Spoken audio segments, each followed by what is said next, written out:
on this group now. It's become large enough, I think, for attacks to start to go and enough riders in there, and especially with the company of Van der Poel and Pidcock in there, two very quick finishers, as we know.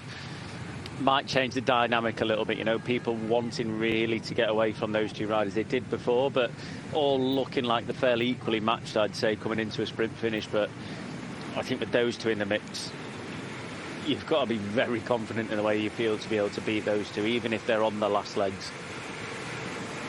You also see Bardet, 20 seconds now. You know, at the top of that climb, it was a little more than 5. A few lulls, a few attacks. Ben Healy's done some great work to try and limit the losses.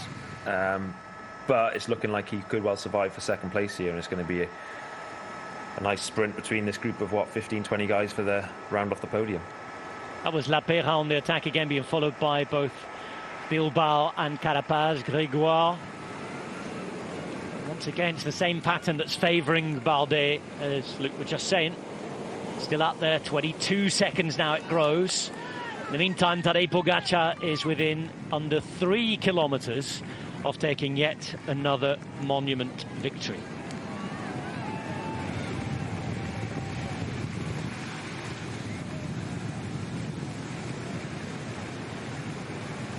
Pogačar's finished inside the top 5 of the last 11 monuments he has started.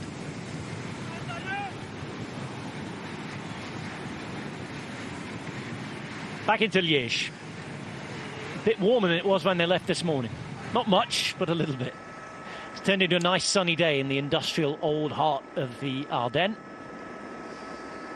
I wonder what's going through Pogačar's head, you know, like coming into this situation now, like for most riders, you know, it obviously means a lot to him, excuse me, but he wins all the time. You know, and it's like he's come into this race, everyone knows he's going to win it. It's obviously going to mean a lot to him, as I said, but if it was me coming into this, you'd be like, oh, I'd be like pumping the air now and giving it the big uns, but this is fairly normal for him. Do you know what I mean? It must be odd.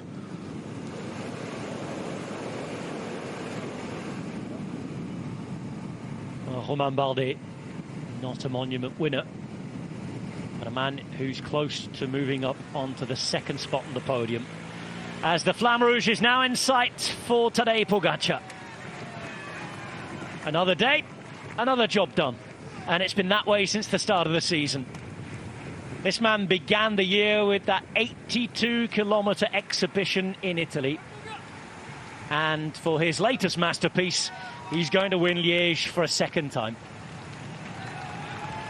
Job's done here, and there's just 1,000 metres to the line. He's got almost 2 minutes of a gap. Surely now he can enjoy it. 6.25 hours in the saddle. 255 kilometres ridden. They've ridden through sleet and snow at stages today. It's been as low as 2 degrees the temperature. But all the time, this man's team has kept the race hot.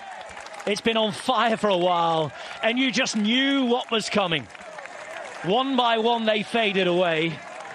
But once he started burning, he shone brightly to the end. Tadej Pogačar doing it yet again. He's only raced 9 days this season. 6 wins before the day, and finally there's a smile. Finally there's a realisation that today it's his day again. There's going to be 7 wins in 10 days.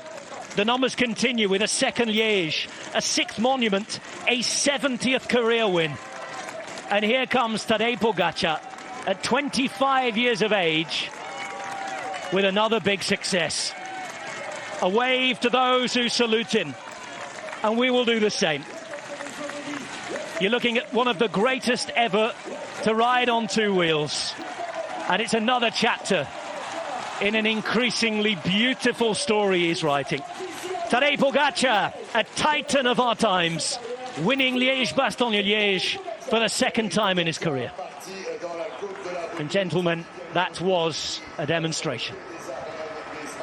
It's not his first, won't be his last, is it? But one attack, and that's all it took.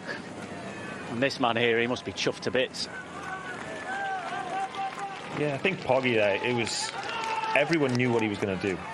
You know, there's 254k to go, kilometre 0. Everyone knew what he was going to do. It wasn't necessarily the tactics that won in the race, it was just 100% power and precision. So, you know, when it comes down to that, man-o-man on a climb such as La Redoute, as steep as it is, as late on as the race as it was, yeah, credit where credit's due. The best guy won the race.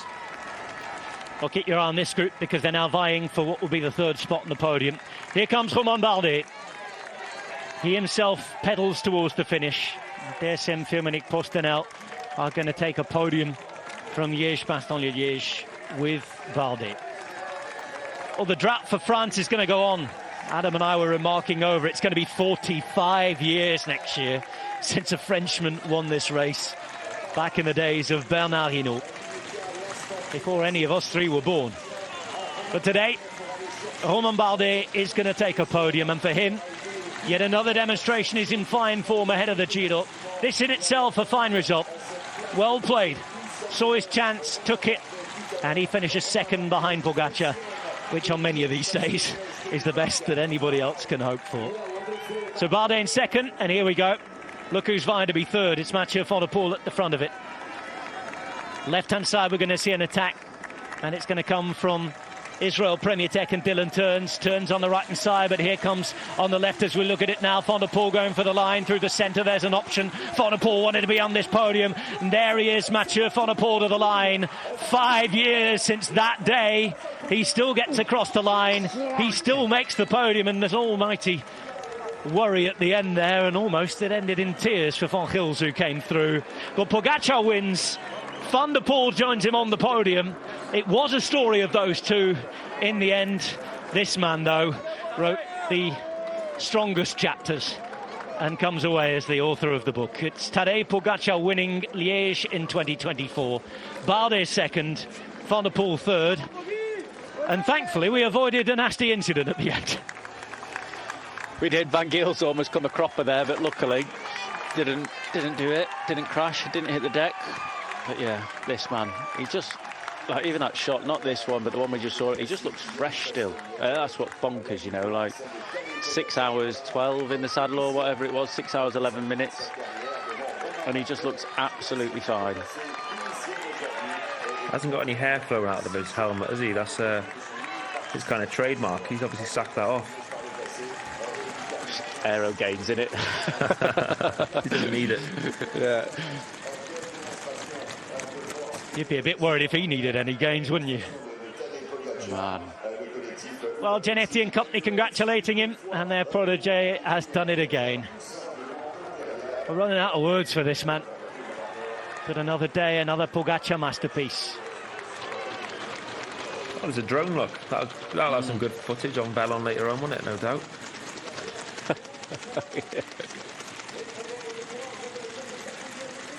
Tadej Pogacar winning Liège for a second time.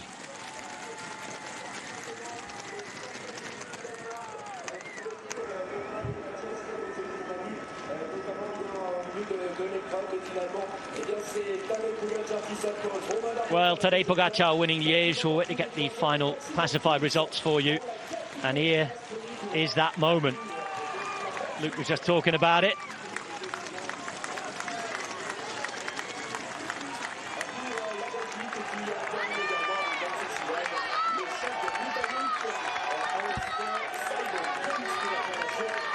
There he is. And a reminder that a couple of years ago, around this time, he had to miss the race due to a family bereavement.